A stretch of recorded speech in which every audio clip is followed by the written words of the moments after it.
আজকে পশ্চিম ত্রিপুরা জেলার আমার অধীন থাকা 3 দপ্তর ফিশারি, এআরডিডি এবং এসসি ওয়েলফেয়ার ডিপার্টমেন্টের ডিস্ট্রিক্ট লেভেল রিভিউ মিটিং হবে। এটা আমাদের রুটিন ওয়ার্ক। আমরা প্রথমে স্টেট লেভেল রিভিউ মিটিং করেছি এবং পুরো রাজ্যব্যাপী আমাদের ডিস্ট্রিক্ট লেভেল রিভিউ মিটিং চলছে। আজকে আমরা পশ্চিম ত্রিপুরা জেলায় এই বৈঠকে উপস্থিত হয়েছি।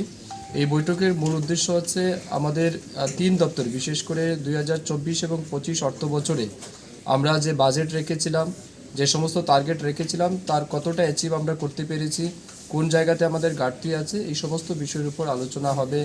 এসসি ওয়েলফেয়ার ডিপার্টমেন্টের বিশেষ করে স্কলারশিপ ম্যাটার, এসসি কমিউনিটিদের জন্য বিভিন্ন স্কিম বা প্রজেক্ট আমরা যেটাই সিদ্ধান্ত নিয়েছিলাম সেটা কতটা মানুষের কাছে পৌঁছেছে, এই বিষয়ের উপর বিস্তারিত আলোচনা হবে। তার পাশাপাশি এই জেলাতে মাছ এবং মাংস, ডিম, দুধের উৎপাদন কতটা বৃদ্ধি পেয়েছে, আমরা গত কোয়ার্টার মিটিংয়ে যেটা টার্গেট দিয়েছিলাম সেটা কতটা ইমপ্লিমেন্ট হয়েছে, এগুলির উপর আমরা আলোচনা করব।